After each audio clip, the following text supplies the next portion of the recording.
food, as you know, is completely and utterly healing for the body. You can undo or improve most illnesses through food. And I'm really hoping that we can get our food situation figured out. But unfortunately, capitalism, as it does, has squeezed the margins thin as well as the nutrition right out of the food. They had this dog burger campaign. A dog burger?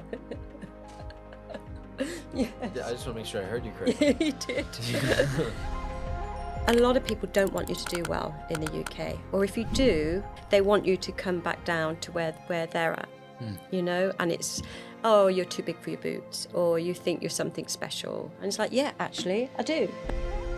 We're having a lot of health issues, and you can link most of them back to...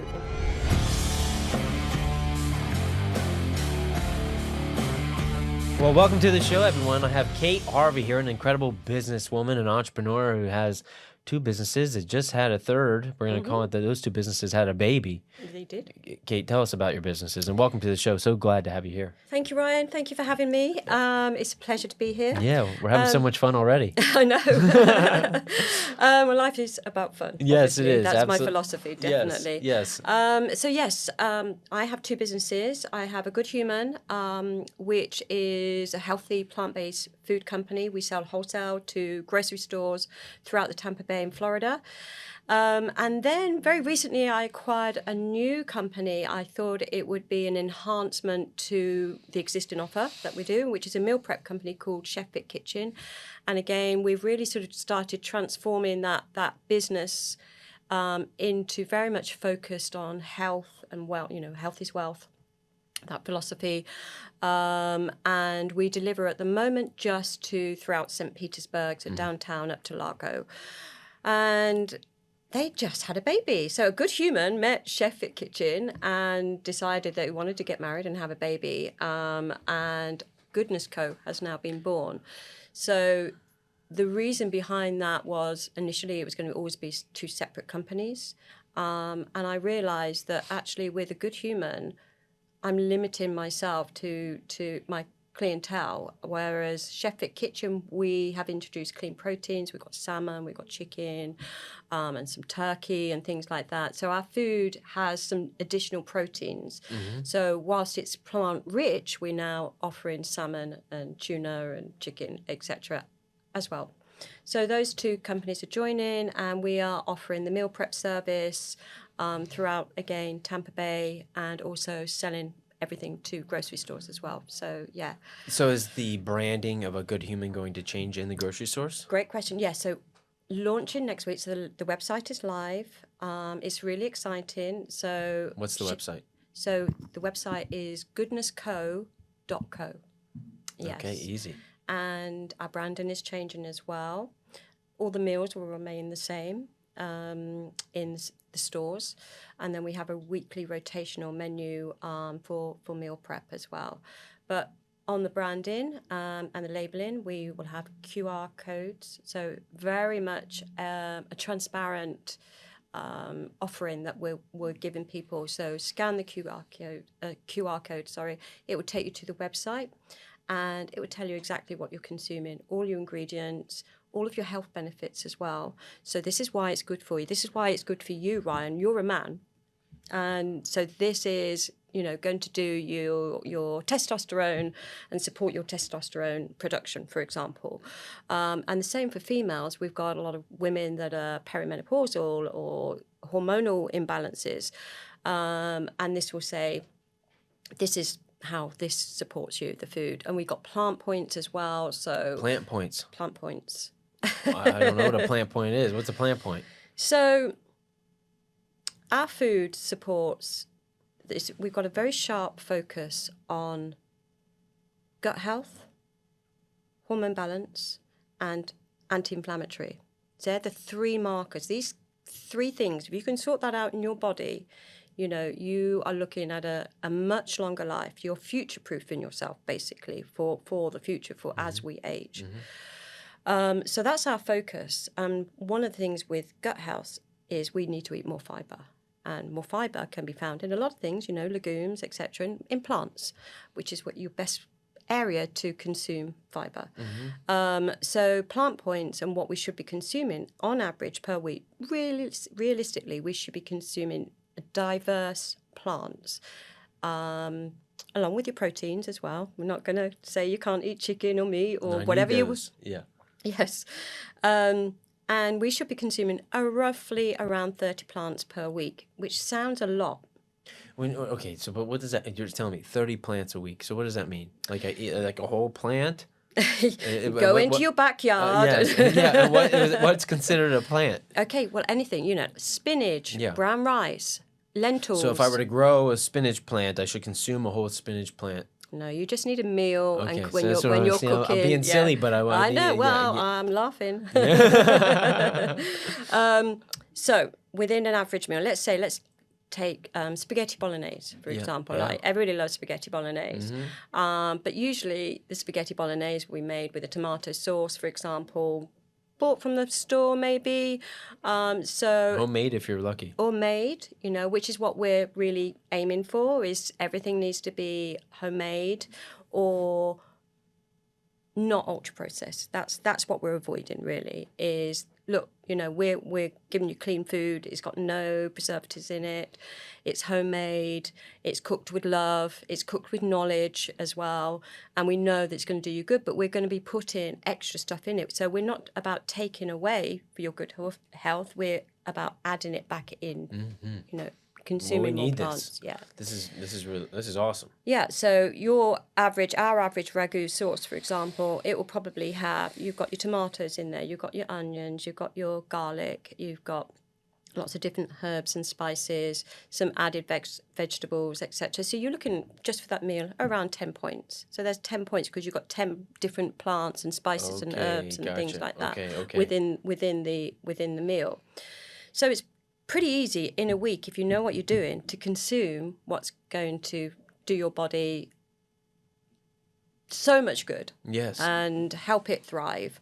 Remember the Ferrari, obviously, the fuel in your, for your Ferrari, it has to be the good fuel to make you function. So that's one of the things that we're doing with the QR codes, is to highlight and help and guide people to better health, really, because we, as a nation, I think one of the things that shocked me coming over from the UK, I'm English, obviously, is the European culture is very, very different to the American culture when it comes to food and processed food. And I'm going to cite Kayla. So Kayla is my trusty sidekick. She's my business partner. She's my operations manager. She does everything, literally wears every single hat. But she's South African, and when she came over from South Africa to the US, she married a South African who was living here. Her skin just broke out. And skin is the largest organ, and whatever's going on in your body, you can see it in your face, absolutely. And she was absolutely shocked at the amount of ultra-processed foods that she was consuming when she really doubled down and looked at her diet and everything like that. So her meeting me and coming to work for me has enabled her to look at her diet a lot with a forensic eye, really, to see how the food that she was eating and consuming has now sort of changed, and she's done a lot of research on hormone imbalance and et cetera, et cetera. So, and that's transformed her skin, like in a very, very short period of time. And food, as you know, is completely and utterly healing for the body. It's my belief that you can undo or improve most illnesses through food. I agree, yeah, because on the other side, if food is healing, it's also damaging. Yeah. Right, on the other side of that coin. Yeah. There's always the yin and the yang to that. So that's really, you said a lot there, and so many amazing things in terms of what's going on, and food's very, very, very, very, very, very, very important. But so let's go back just for a second to a good human. How was it born? Painfully. No, it was born really because in 2017 my dad died, my father, And he died because he had diabetes. He had to have his leg amputated. And that there were so many complications from that. He died a really, really incredibly painful death. My condolences. And he didn't even reach 80. You know, he was 79. And I didn't, at the time, I was pretty unhealthy myself. I was eating a good diet. Like, I've always been a really, really avid cook and a great cook, in my opinion. And I loved nurturing my family and the kids through food, etc. But it was very much sort of heavy creams and, you know, steaks and fries and things like that, all home cooked, but using a lot of oils and everything. Exactly. And my son, Felix, who's now 24, he approached me one day and he just said, this is in 2018, would you do a vegan diet with me for a month? And I laughed at him and I was like, ha ha, you know. And I thought, right, I'm going to give it a go. And I've got a cyclist husband. I've got a fussy daughter, a very fussy younger son. So I had to please everybody. And I also had recently found out that I had pre-diabetes as well. I was overweight. I was 226 pounds, something like that.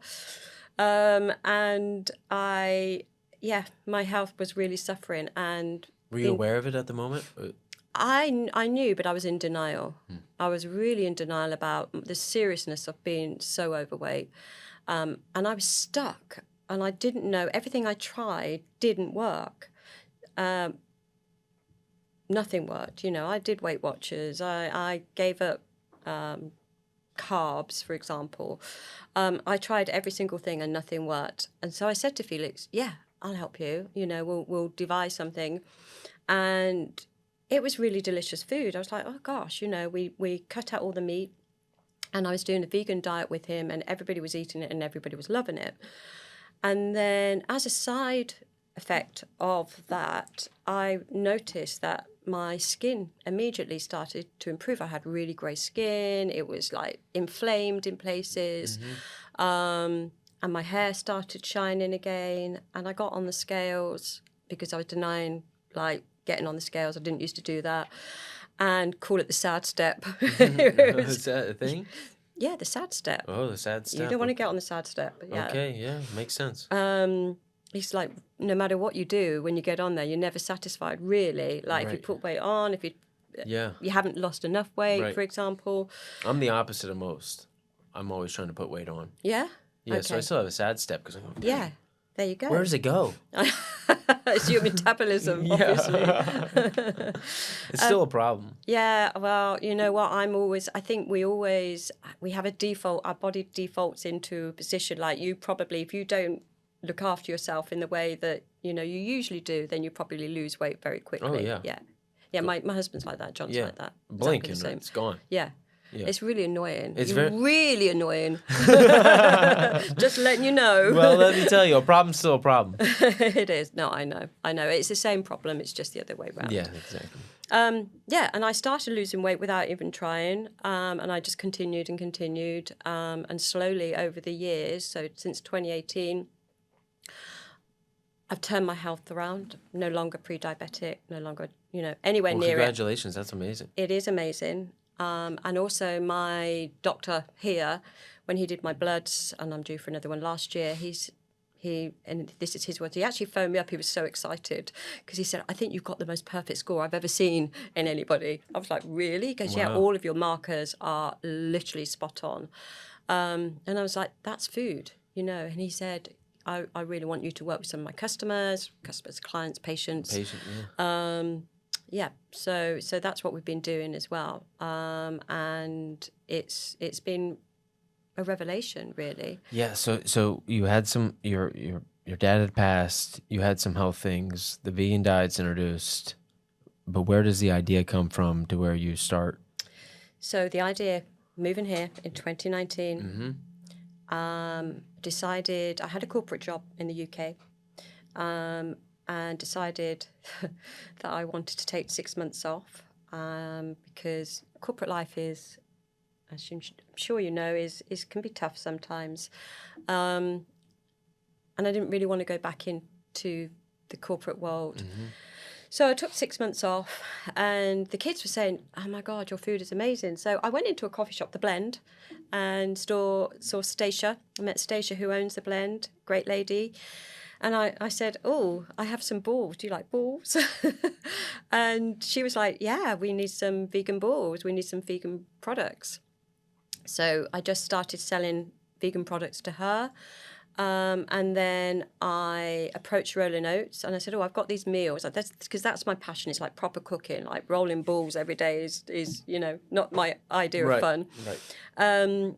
And went in to see Chef Mario, who was very bored of. He obviously gets approached all the time for people to get their stuff into the store.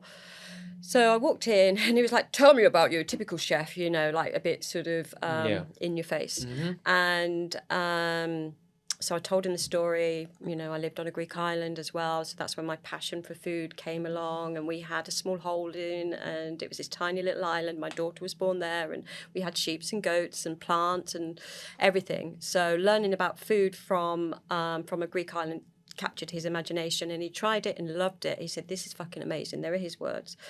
And we've been in there ever since. And then I slowly expanded. I just said, right, I'm going to get my food into stores. And I've been learning ever since. I failed epically on every single level on the journey, but just pick myself back up again and keep going. And yeah, so we've expanded into Rolling Oats, Earth Origins, Fit Life Foods, Abby's, Fit Life for statewide as well. Wow. Yeah. Well, congratulations. That's amazing. I mean, it's always fascinating, through having these conversations with people it's always the ones where something happens in their life and then they make a change and kind of fall into it. And because did you anticipate that this would be what it is now today? No, never. It's been, I didn't anticipate it, but after a little while, I felt I had something, when you know. Mm-hmm. And that's one of the reasons why I acquired Chef Fit Kitchen, because it's getting that out to a bigger audience. And my passion is to help people look after themselves. When did you have that feeling? When did you have that, I got something here? What was that moment? Do you remember? When the product sold. And then when other people wanted to buy them, when I was getting feedback from the food as well. And I was like, yeah, I'm doing something that A, people need, B, there's a niche in the market for grab and go meals that are just completely convenient, completely fresh. They're not, it's healthy fast food, because you just go and you get it and you're feeding your body good stuff. So I would say it's probably about 6 months in, and because I was convinced that nobody would love it, and it's just like, nobody would like it and it wouldn't last, but it is. We've sold thousands and thousands of meals through Rolling Oats alone, and the orders just increasing. Summer slump at the moment, but yeah. Well, it's a cool story to know that you came over here. You said what? 2018. 2019. November 2019. Yeah, and yes, with no ambition or idea that you would be starting a business here, right? Did you know that? No. Absolutely not. But I had a business in the UK as well. So I've always been quite entrepreneurial. But it was very, very different. It was a training company, and I had government contracts to deliver training nationwide. Mm-hmm. Okay, so you've had the entrepreneurial bone in your always. body. Yeah, I am not a good employee. I'm a bit of a rebel and a maverick, and I'm not a good employee. Well, I mean, and you have an amazing husband who's also a business owner. Yeah, which is not, this is, you very rarely find two entrepreneurs, like husband and wife, because you need that stability, really, Right. of somebody earning the corporate wage, for example. So we've had moments. I'm sure you have, but you've Yes. proven that that's a myth. So far. So far, Yeah, right? Yeah. Yeah, and your businesses are totally different, other than providing good service to humans. Yeah. Well, Right. no, it is. It's about customer service. We're very much. I am very much into, if we mess up, it's like, hey, we messed up. How do we solve this? What do I need to make it better for you?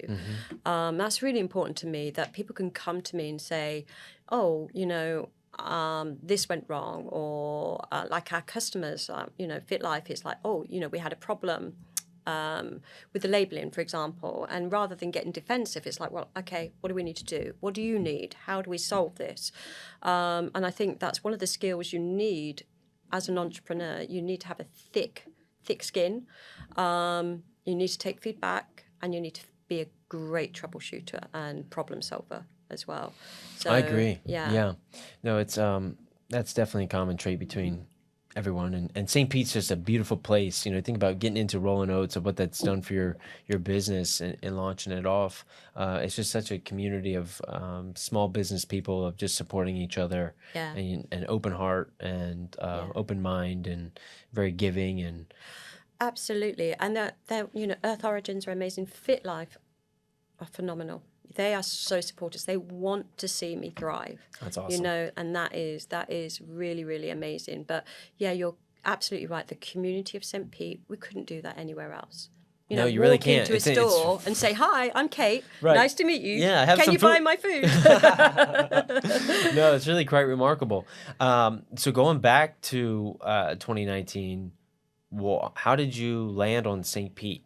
I heard John's side of the story. Now I want to hear yours. Oh, okay. So we first off, I didn't want to move to Florida.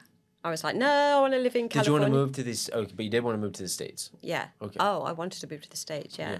But I wanted to live in California because everybody wants to live in California, and I was pretty clueless. But Florida, it was because of John's business. A lot of his clients were from here. And it was also, very close to the UK. It's 8 hours. So for people to come over and us to go back, like my mum's is still in the UK, it was much easier. And so we did a road trip.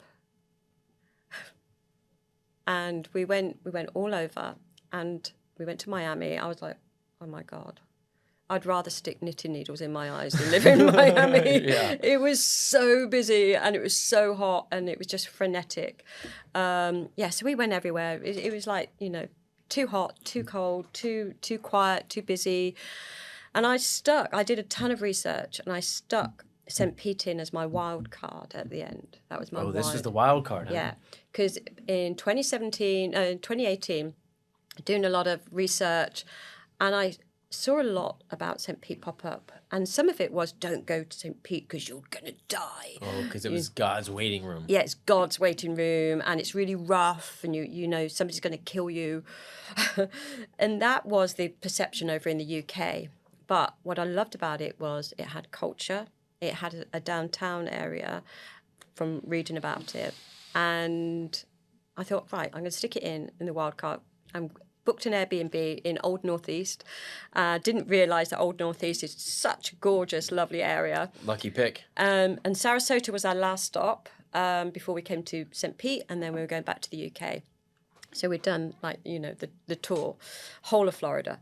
And we came over the Skyway Bridge, and I just came onto the causeway, and I remember the boat zipping along, the sunshine, and I was like, yeah, this is it. This is it. Didn't and even get out of the car yet. It hadn't even got out of the car. I just felt it. And then we drove downtown. I was like, oh my God, it's amazing. And we fell in love with it and just moved here clueless, completely clueless. We didn't even have a social security number. We were just we had no idea how to go about things. Yeah. But, the community here has been so embracing and so supportive. And what I absolutely love about Florida and America is they want you to do well. And it's very different in the UK. Tell me about that. What have been the major differences, knowing that you've made, I'm guessing, majority of your life in the UK? Yeah. And now 6 years in the United States. If we're going to do a comparison, what does that look like? So the biggest thing for me is lifestyle in America. And like I said, St. Pete is so embracing of people. So in the UK, for example, and I'm not gonna, I love the UK. The countryside is beautiful. We lived in a tiny village, and it was lovely. It was very idyllic. But a lot of people don't want you to do well in the UK, or if you do, it's that sort of crab in the bucket syndrome, where they want you to come back down to where they're at, and it's, oh, you're too big for your boots, or you think you're something special, and it's like, yeah, actually, I do. Yeah, but you should too. we are all special, right? Yeah, exactly. And it's like, you're getting out of your lane, and it's like, well, why should I stay in the lane? So it's very much that mentality, and then coming to America, I'm just like, it's like, come on, you can do this, you've got this, and I've got Phil and Valerie Yost, who are huge supporters and friends. And lots of energy. Yeah, lots of energy, lots of support there, and that is typical. So that's a big difference. It's like being in America, they want you to do well. That's one thing. The other thing is the culture. It was I didn't think it was going to be a massive culture shock for me, but it was huge. In what categories? How, like, social interaction. It took me a while to find my tribe, my friendship tribe. And I found that there was a lot of, like, the British people say what they mean. Sometimes Americans don't. So they'll say, let's go out, let's go and do coffee. And I'll be like, hi, texting, do you want to go for coffee? Nothing, blank. And that happened a lot when we first arrived. So there was. You're like, wait a minute, what's going on here? Yeah. And I didn't understand that's normal. Yeah. Because sometimes people are just like, yeah, we should. It's just a way to, like, end a conversation and get out of it. Right? Well, I take you literally. Yeah, well, as you should. Why say that? Yeah. Right? Yeah. So end of a conversation, let's do coffee, let's go out for drinks, etc. Yeah. And it would never happen. So that was a big thing as well. But lots of cultural differences, the way that we speak, that was a big shock. The way that you do business, that was a big shock. Yeah, what about business was different? The business is that you can knock on a door and the door will open. How amazing is that? Yes. There's a big lesson in that. Yeah, there's a huge, I went into Sprouts. So Sprouts is on my list of stores to get into, sort of in about 6 months' time, I'm hoping. And I went into Sprouts and I said, right, can I have the email address for your foragers team? So the foragers team is in Sprouts is the local businesses, how they support local businesses. And I can't even begin to imagine going into a Waitrose in the UK, which is a similar vibe of store, and say, can you give me the number of the person that I need to speak to get my products into store, please? They'd be like, no. Yeah, go, bye. There's that directness that you were talking about. Yeah. And whereas I went into Sprouts and I said, can you give me the number, the email? Yeah, of course. What are you doing? Oh, I'm really excited. Yeah, we'd love to have your products in our store. This is a store in Tampa. You need to email this person. So you can open the doors so much easier with business, and it's who you know as well. It's very much, oh, I can connect you with this person. Whereas in the UK, it'll be like, oh, I'm not telling you about this. I'm going to keep it to myself. So there's a big difference there as well. Yeah. So it's interesting. America, the land of opportunity. I love America. And I love Americans. And as I said, I went through a lot of friends to get to the tribe that I'm with now. Yeah. And lots of amazing, beautiful women, English and American. So. Do you have an English tribe here? That's awesome. Yeah, they're bonkers. They're absolutely bonkers, but they're great. But it's also, I think, like when you move to country, the country shouldn't adapt to you. You should be adapting to the country and the culture. And I've got a bigger American circle than English circle, but I still. And the humour is very different. That's the other one. The humour is very different. Like Brits' humour is very different to American humour. In which way is it? Sarcasm. A lot of sarcasm. A lot of sarcasm from the Brits here, and sometimes it will go over, and I'll be like, "I'm joking. I really didn't mean that nasty thing that I said. It was a joke." And I've had to train my American friends that if I call them a very rude name, it's a term of endearment. Right. Yeah. Because you want to say that to someone that you didn't like. Exactly. Right. Yeah, be careful. Ooh, yes. Okay. But yeah, it's a term of endearment, really, you know, to come out with these absolutely potty mouth, you know, sayings that is really That's not hilarious. can't be said on podcasts. Yeah. But yeah, so my American friends have, and what is hilarious, I've got one American friend called Christina. So she tries to do it back to me, but she just can't get the context right. And I'm like, so it's always out. You're like, yeah, oh, oh no, you really can't say that, Christina. That comes across. You can't say you're like, that. wait a minute. No. Yeah. It's hilarious. That's pretty great. That's Yeah. pretty great. You know, it's funny because before, you know, you're mentioning European food and the food culture, but then from a business standpoint, you know, so there's like these pros and cons on each side. And I'm really hoping that we can get our food situation figured out. But unfortunately, capitalism, as it does, has squeezed the margins thin as well as the nutrition right out of the food. Right? Yeah, That's literally what's happened. Yeah. And hopefully some new regulations coming into play that will help us do that. Because I mean, how many people? This is just kind of off topic, but just thinking about it, that you know, of so many people are saying that they're gluten intolerant, or you know, but you can go over to Europe and have a plate of pasta and nothing happens. Yeah. And it's because of, well, you know, you tell me. Well, I mean, no, go ahead. You're. Well, there's another thing. So, for example, with let's take your oats in the morning. Love oats. Yeah, overnight oats. Great for you. Yeah. Yeah. No. Here, are they great for you? No. No. Why? They're stripped of everything. They're stripped of everything, and they're also sprayed with weed killer, so glyphosate. And what the glyphosate does in your system is create a leaky gut. So all of those symptoms, like your bloating, for example, your bowel movements can be either too quick or too I hard. struggle with all of the above. Oh, okay. Yeah. All right. Well, you know, that's something could be, you know, you could feel fatigue. You can feel like your bones are aching, for example.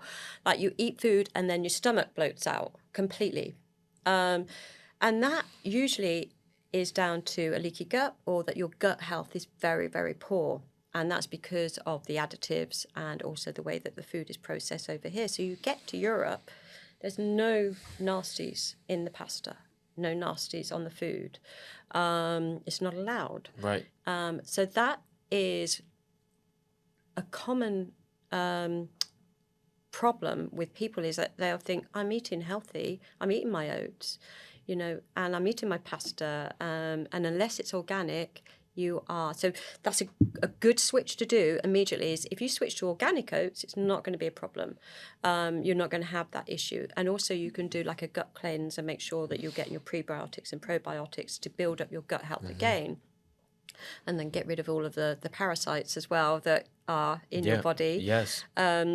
So that is a massive thing here in the US, and it's finding your way and navigating your way through what is good for you and what isn't good for you. And I love, like, a great little tool that I can use very quickly in the supermarket if I'm looking at things is, have you heard of Bobby's Approved? Bobby's Approved? No. Oh, it's amazing. Should I know this? You should know this. Okay. It's an app, and it's called Bobby's Approved, and you can scan any product and it will tell you Bobby approved means it's clean, it's good for you. Bobby not? No. Well, it's got things like natural flavours in it. And natural flavours actually don't mean natural flavours. Right. They hide stuff in that. They hide a lot of things in there. So if you see natural flavours, don't buy it. Or it could be sugar. So in our food, for example, sugar is a huge inflammatory marker, you know, for your body. So we don't use sugar in our sauces, for example, our dressings and things like that. You know, everything is very, very sweet in the US. There's sugar in everything. Sugar in coleslaw. I mean, oh my God, what is wrong? Yeah. Because it sells. Yeah, and sugar in bread. And why do you think bread keeps so long here? You know? Oh yeah. You know, Yeah. it's like, oh, this bread's really good. It keeps for 7 days. No, it's not good if it keeps. So when I lived in Greece, we had to go to the bakery every single day because the bread was stale the next day, as it should be. Because it has to be fresh. Yeah, No it's one likes fresh. stale bread. Nobody likes stale bread. And Greece is I think, a blue zone, right? Don't they call it a blue zone? Yeah, That so people- Greece is a definitely like Sicily is an amazing blue zone as well. Some of the Greek islands and Japan, and the blue zone is obviously to do with food and longevity. And again, it's all about future-proofing yourself, but it's about wellness. So it's holistic. So you know, it's not just about what you're putting in your body. It's about who do you surround yourself with. Yeah. Yeah. You know, have they got good energy? Are you coming away from that conversation feeling lit up and Or drained. Or drained, yeah. Like when that person is like a one-way conversation that we're having at the moment. You're going to be exhausted after this. No, I'm really intrigued, and you're not. You're a light. You know, it's everything that I'm passionate about. So it's really good, and I think our audience, and as you're saying all this, St. Pete is very open and a healthy community for the most part, which why we have places that you're able to get your food into, right? Imagine being in an unhealthy town that could care less, right? They eat their corn and their potatoes and they got their meat and they're happy, right? And you see that with the tourists that come in as well. Yep. You know, you can spot the tourists Oh, yeah. because of... And I don't mean to be judgmental. It's just, but you can see, because I look at people and it breaks my heart when I see people unhealthy. I'm like, oh my gosh, you're. Well, and you just admitted earlier of being in denial or blind to it. Yeah. Right. It's like a blind spot, Yeah. and you don't even know it.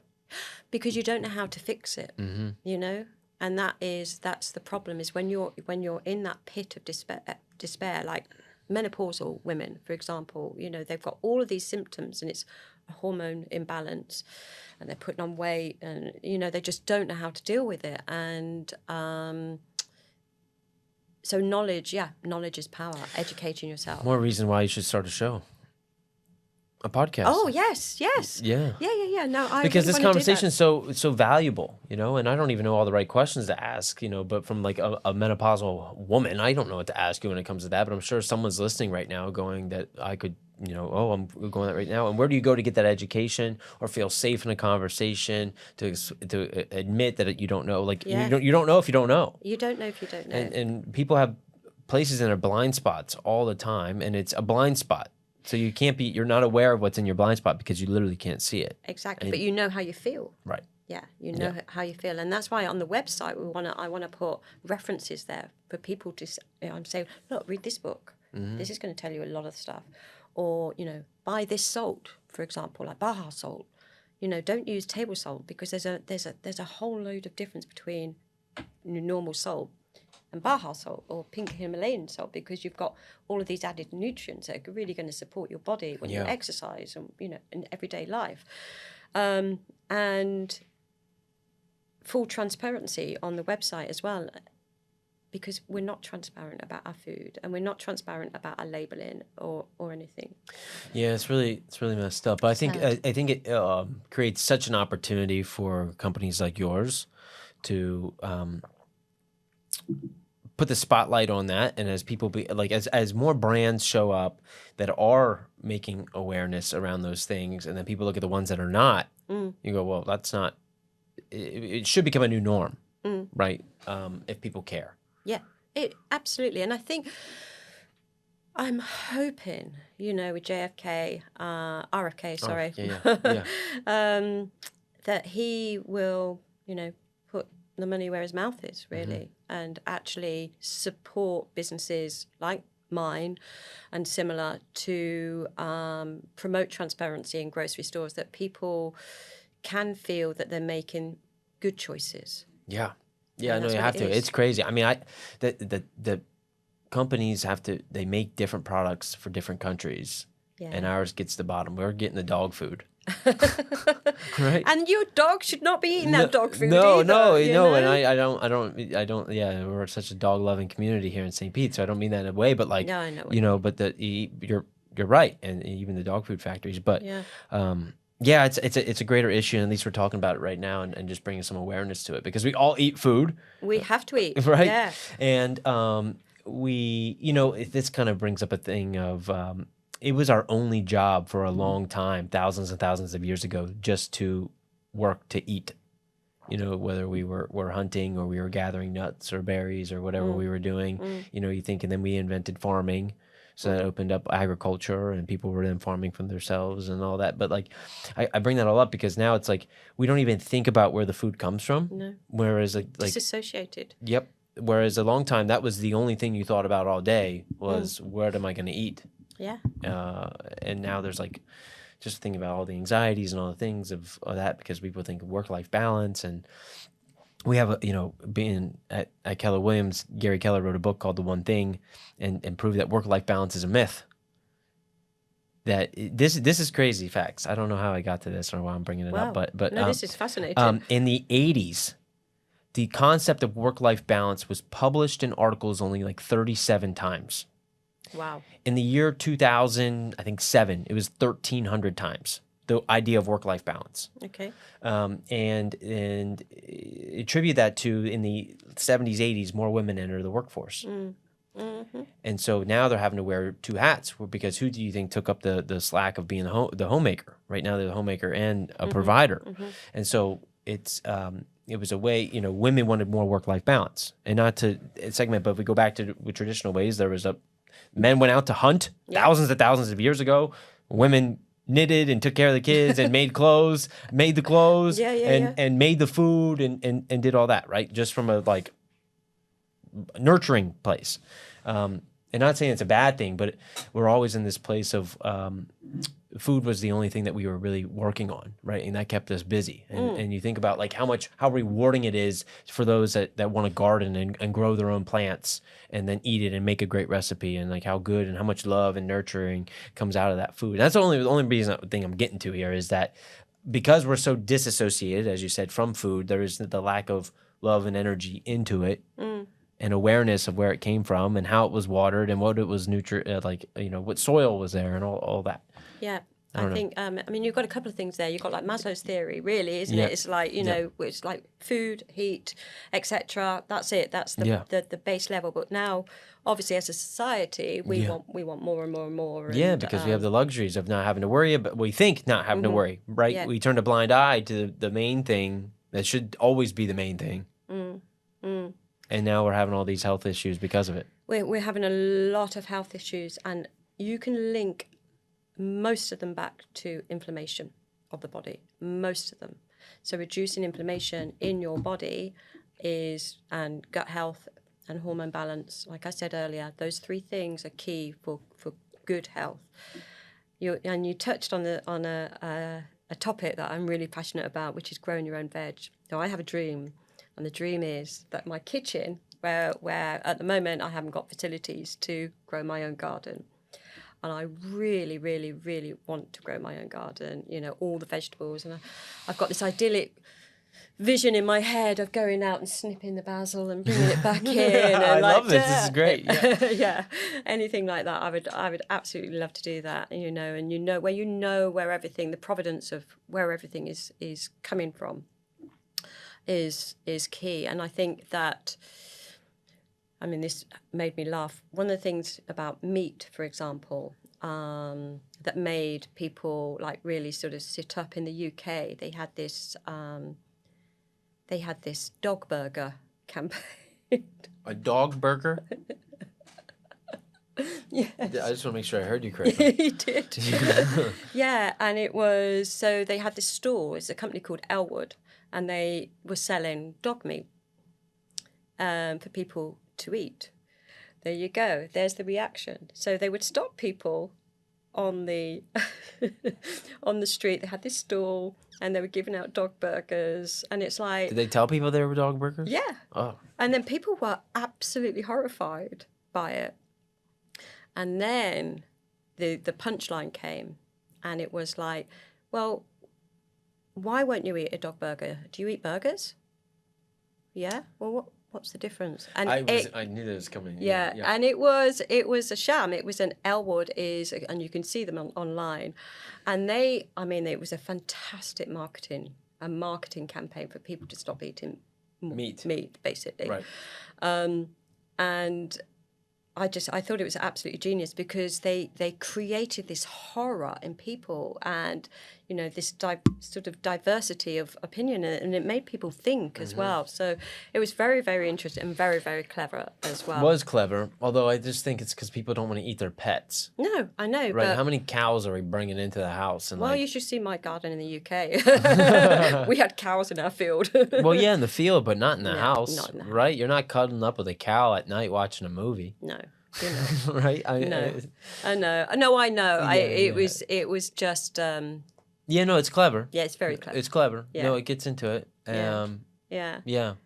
But yeah, provenance of food, where food comes from. Inflammation. We were talking about inflammation. Yeah, inflammation is... Yeah, that's not the thing good. to fix. Yeah. Not good. Well, luckily we have you and everything that you're doing to support the community. No, seriously. Someone has to do it. Rather, impact. How many meals have you sold? You said thousands. Yeah. We've sold thousands now. I actually don't know. I mean, this would be a great stat to know. I think I'm gonna go and count on all of my fingers and toes. We just think of that, and then the impact that you have on people, right? Because we are in this society that is driven by work, and people are busy professionals, and they don't have time or they don't prioritize the time to eat well. And who wants to? You want to go home, and it's hard to. It's like, what am I going to cook tonight? Get the ingredients. That's always been my thing. Tired, exhausted from a day at work. You're just... it's decision fatigue. Yeah, decision fatigue. Yeah, Yeah, no, I have that problem. At the end of the day, do I want to think about what am I going to eat? Do I have the ingredients? Do I now? How do I cook it? Did I cook it before? Can I be bothered? Yeah. That's another question. And now I've got to eat it. Now I got to clean it up. Yeah. I put it away. And that's just your evening. Yeah. Oh, I did, right? But then back to it, I mean, that is the most important thing. So if we can make it an art and fun, I guess it's a tug of war there because I'm seeing. That's the funny thing is I always come from places I can easily see both sides to any coin. Yeah, and we should. We should always. And I can make an argument strong on one, and then I can flip it and make an argument just as strong for the other. Go on then, do it. Well, I could say for myself, just back to what I said, what was important thousands of years ago was just food. That was the foundation. So why don't I make that a priority? Because you haven't got the time. Well, because I prioritize. We always have time. It's what we make priority, and that's where I can argue the thing, right? It's like, how important is that extra meeting, and what's that? Are you going to remember that extra meeting when you're in your later years? Or are you going to remember all the disease that you have because you didn't eat properly because of the extra meeting? You know what I mean? Like I can twist this any way, right? And that's it. We all want to live. I mean, like going back to the Blue Zones, we all want to live a long life, but we don't want to live a long life feeling the last 30 years of your life that you feel sick. Right. So that's talking about the future proofing is, that should definitely be a priority, is to fix it now so that you future proof your older self. Yeah. And if you don't, we're just going to upload our brains into like an AI robot. Yeah. I've already done that. It's not me here. Fascinating. Because that's going to be a real thing, Kate. Yeah. I am a hologram. Yeah? You're joking about it now, but it's so real. It's coming. Yeah. Oh, I know. Everything is coming. It's scary as hell. And it's coming fast. Yeah, it is. I mean, can you believe AI now? We don't know. Is that real? Is it not real? It's a topic I'm very, very passionate about because back of thinking of future proof, in order to future proof, you have to think of the future. Yeah. Right. What does it look like? From business, from social aspects, how can we get ahead of it? Is there opportunity there? Right. I think if we're living through another gold rush and the signs are on the wall and all the signs are saying run this way, and you're like, no, I'm just gonna sit back and not go get my gold. Well, that's pretty silly, right? Yeah, 100%. So I'm pretty passionate at watching what's going on, and I just watched. This will be a good clip, Michael. So I'll write down this time. Neuralink this week. Are you familiar with Neuralink? Controversial or not, it's a company that Elon Musk has had for a while. Of course, yes. And it's putting chips in people's brains. Yes. Right. And they're really starting out with people who have severe health problems, and they have in 7 patients right now that are all quadriplegic, so that they're completely paralyzed, and the progress that they are making on this is fascinating, scary, cool, inspiring, every word that you can think of, and I can see where it's going. And pretty much these 7 individuals now are able to play some pretty complex video games together. Wow. Only using their mind. What? Only using their mind. Oh my God. And they're integrating them with the Wow. chips within 15 minutes. So within 15 minutes, they could have, not the surgery itself, but after the implant is in your brain, they can integrate you to be able to navigate and use it. And it's like starting up a new iPhone.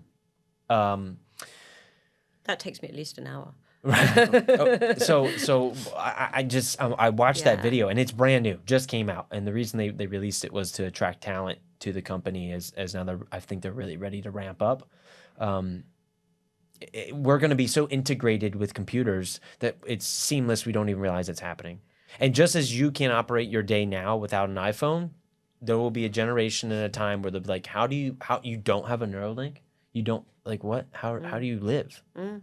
And so I think we're going to, some of us will really romanticize the time of you and I talking as we know it right now is just completely 100% biological beings. So going back to future proofing, it's going to get weird. I think it's already weird that, like, for example, the levels of anxiety is directly linked to obviously the amount of screen time, and our younger generation has completely changed the way that they are brought up. That the phone usage, it's very scary for me to see young people struggling, especially young men, with anxiety, social issues directly linked to Well, so how is that, how do we address that? I don't know. That's a whole thing. That's a whole nother thing. I don't know. I wish food could solve that problem. That would be pretty. No, I mean, it can help, but not very much. It's just we're inundated now with too much information. Yeah. Our brains cannot cope with that. That's what's going to be really interesting when we're integrated with. Right. I don't know, Kate. It's. Are you going to integrate? Before watching that video, I would say no. Yeah. But here's where I've come to. When I'm 90 and my body is failing. Thank you. Yeah, there you go. And there's this thing that's seamless, and my grandkids are going, Grandpa, just do it. You're gonna be fine. And then I have friends who have done it, and they're like, dude, I'm out playing basketball in my mind, or I'm controlling another robot that looks human, that's able to do whatever I want to do without pain, without whatever I want. How are you gonna? It's gonna be really hard to say no. It will be very hard to say no. I mean, it's quite interesting as well. Like things like Ozempic, because I said I would never ever do that, and ketamine. These 2 drugs, and mushrooms as well, functional mushrooms. So they're changing the way that people can live. Like ketamine is a great microdosing. Ketamine can really help with anxiety, depression. I've never tried it or done it, but I'm fascinated by that.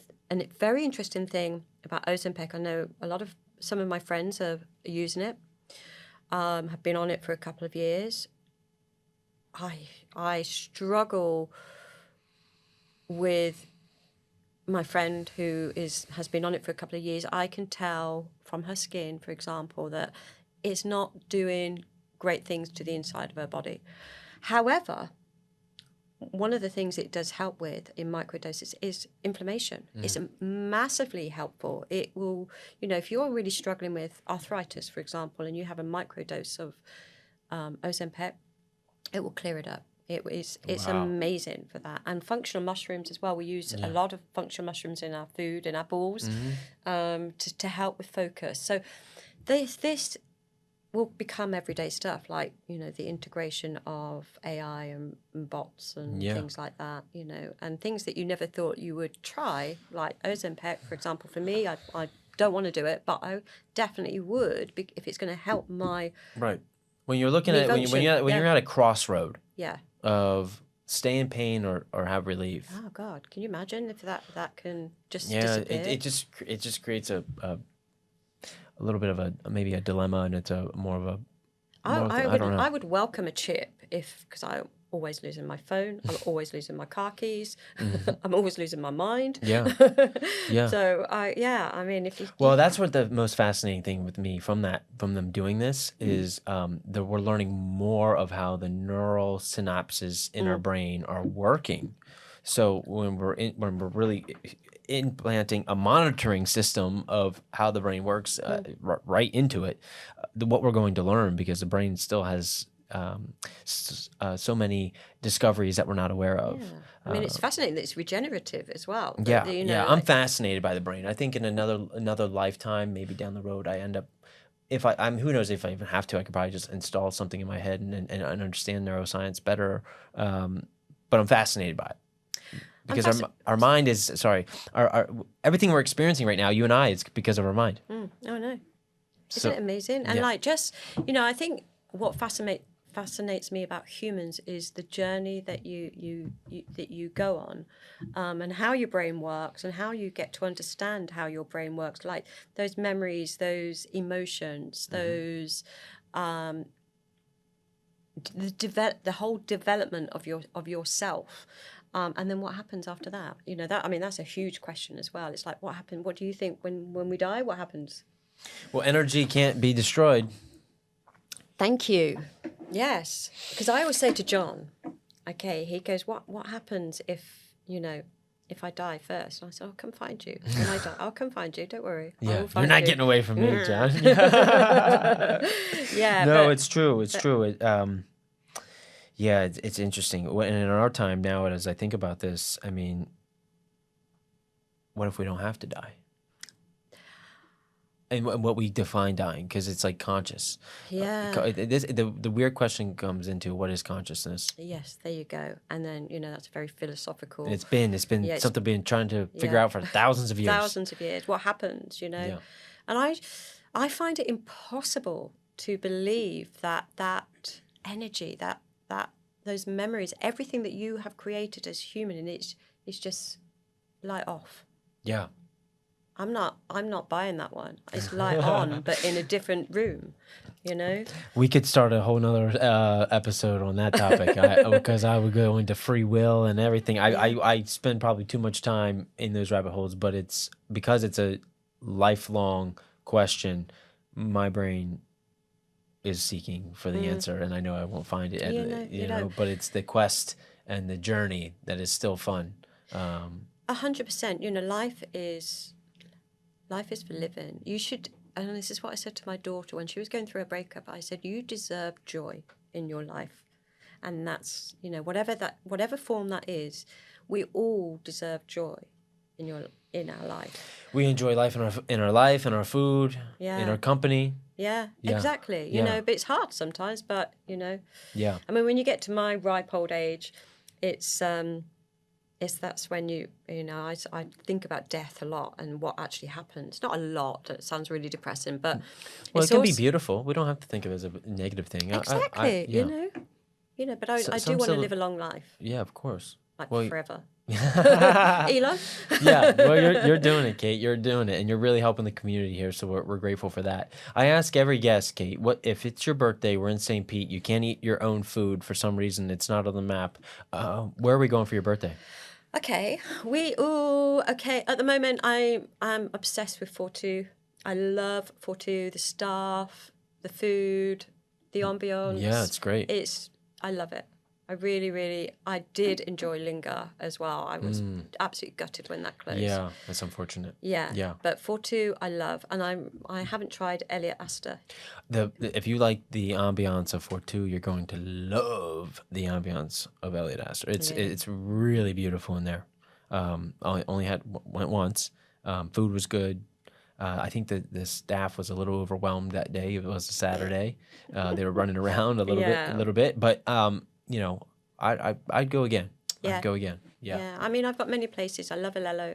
I love the Sky Bar. Have you been there yet? The Sky Bar? No. It's on up near Pinellas Point Drive. Yeah. It's the Sky Hotel and the Sky Bar. It's like you're sort of, there's nothing fancy about it whatsoever, but it's just a great vibe. Staff are great, and you've got the best view in St. Pete over the sea. You're the first person to mention that. Yes, 80 plus episodes on the show. No one's ever said that. It's great. I love it there. I'm putting that on my list. Yeah. Yeah, I just like a good view. I mean, like, we love to just go somewhere that has like a view. It doesn't need anything else than that. Just hanging out. No, that's it. We bring the ambiance with our company. Yeah. Yeah, there you go. Yeah. And John and I often go out there and have like what we call is a powwow, and that's like where we put the world to rights. What's bothering you? Where we're going? What we're doing? In fixing things. It's our board meeting. Yeah, I love strategic plan. That's good. That's amazing. You guys do that. Yeah, but then we go to Sky Bar to do that over rosé and gin and tonic. Oh, fancy! Yeah, I love that. Yeah, I love that. Where can people find all the information about all your companies? Okay, so goodnessco.co, not .com. So that should be the only place now? So that's the website. That is live. It's up and running. It's in development still, so we're going to add to it, each week. So you can place your orders there. Obviously on Instagram, I'm still under A Good Human. We're doing the big launch next week. So that will change over. But yeah, if you go on to A Good Human and follow us there, then you'll see the big launch for Goodness Co. Well, what a good timing with that we got to sit down and chat. Yeah, thank you so and much. discover so many different avenues. Yeah. Oh, it's been a blast. Yeah, no, I'm grateful for you. Thank you for being here. Thank you for sharing your great story and journey. And again, appreciate you for feeding St. Pete and keeping people healthy. No, it's true. I know you giggle at it, but it's important. So no, it is important. It is, yeah, and I love what I do. You can tell. Yeah, you can thank tell. you. I can see it in your eyes. Yeah. For those that are still with us, Kate, I ask all the guests, what's one word that they can put in the comments below? Ooh.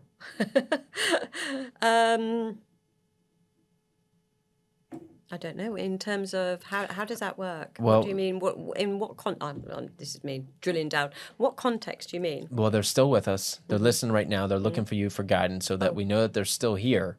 This is like a secret phrase. Oh, okay. A secret fate. The Okay. secret Strawberry. Strawberry. Yeah. Okay, I love that. Comment strawberry below. Appreciate you, Kate. Thank you so much for being here. Thank you so much. Yes, extremely grateful. If still with us, comment strawberry. Don't forget to like. If you're not subscribed, please do that so that way you get our updates of our new episodes that come out every Wednesday. We're extremely grateful for everyone.